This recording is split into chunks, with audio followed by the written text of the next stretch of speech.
A leader of the revolutionary movement is Mohammed Ben Bella at right, who was captured by the French in 1956 and will spend more than 5 years in prison. But he becomes a symbol, a martyr, a hero to millions of Algerians in their bitter struggle for independence.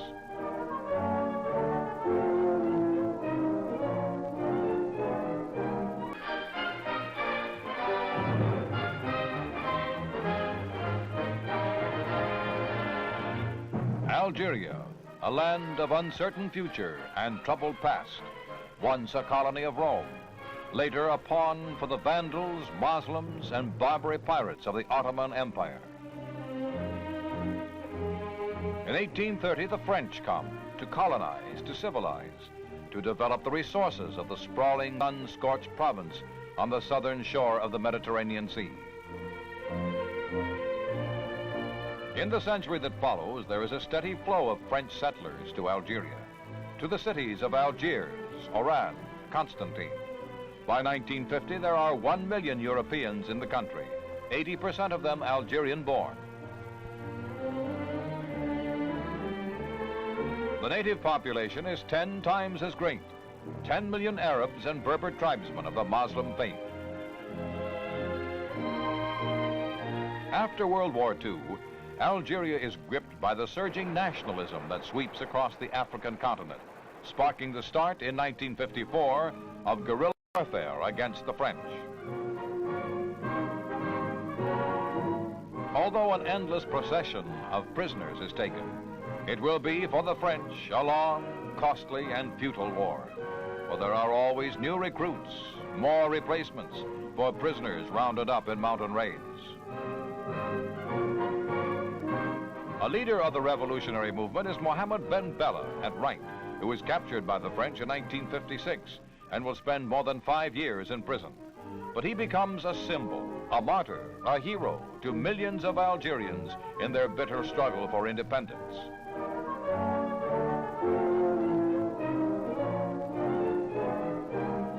Year by year, the fighting spreads and grows, while thousands die on both sides. Finally, France sends General Raoul Salan, her most decorated soldier, to crush the rebels once and for all. It cannot be done.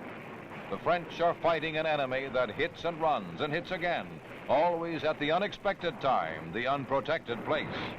And to carry on this losing war, France must keep half its armed forces in Algeria at a cost of $1 billion a year.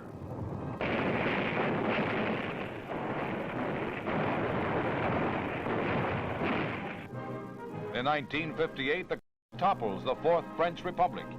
In Algiers, rioting crowds demand and win the return to power of General Charles de Gaulle.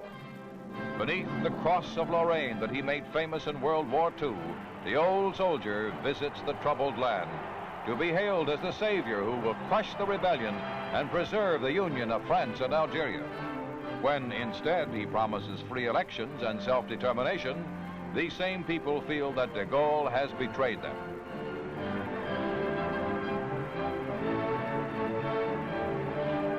Two years later, in 1960, the discontent flares into open defiance.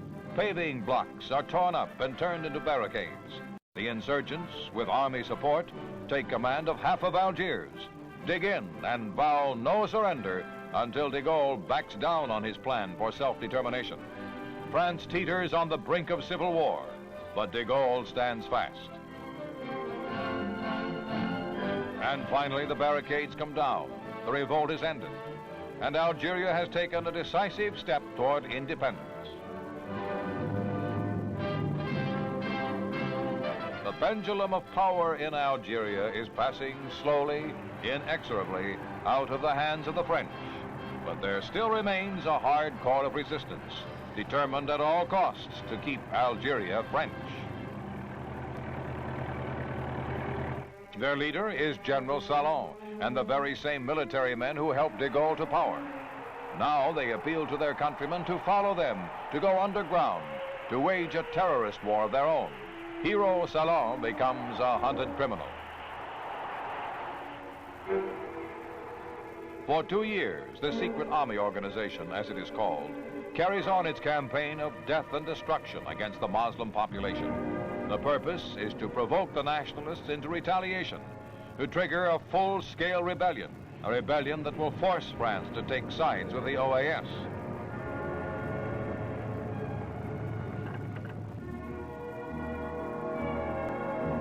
The tide of freedom cannot be halted, and so the dreams of the OAS die in their own flames.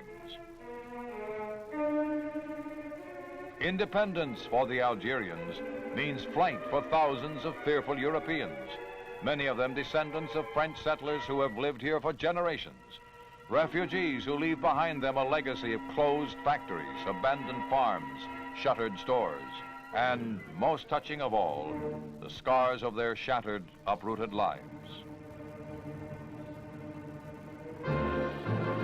In July 1962, France and Algeria vote on the referendum that will be the final, formal step in breaking their century-old bonds. The results of the voting are a foregone conclusion, an overwhelming endorsement of General de Gaulle and his plea for full Algerian independence. France is free at last from the colony and crises that have cost her so dearly. In Algeria, where more than 90% of the voters cast their ballots for independence, the birth of a nation means not the end, but the beginning of new troubles and new dangers.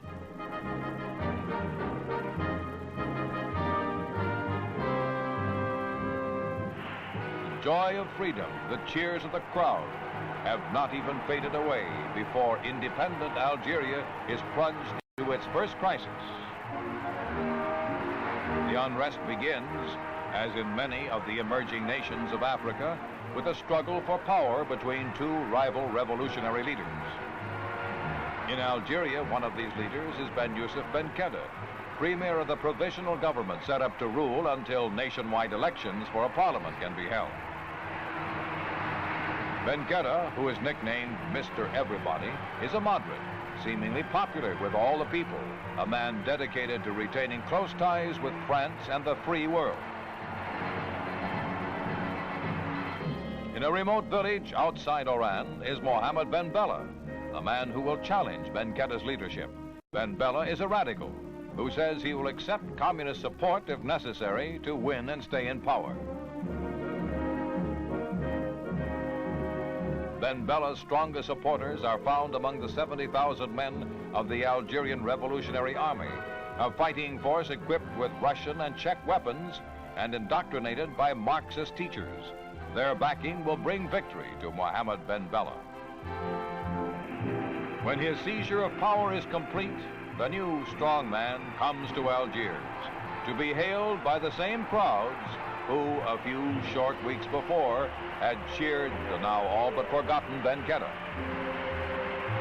In Algeria's turbulent infancy, Mohammed Ben Bella lays down his guidelines for government: one-party rule, socialization of agriculture and industry, and neutralism in foreign affairs. And so it is that Algeria's first election campaign is merely a pretense. There is but one slate of candidates running for parliament, candidates selected and approved by Ben Bella and his followers. Just as in Iron Curtain countries, voters will be able to only accept or reject the hand-picked candidates. Seldom, if ever, are such nominees turned down. Thus, the flag of an independent nation does not always signal freedom for its people. The Algerians, to whom independence is so new, will find that they and they alone are the guardians of their freedom. They will learn that the path they take, the road they follow, will determine whether, as a nation, as a people, they have achieved true independence and freedom, or whether they have merely exchanged colonialism for a new and more tyrannical form of government.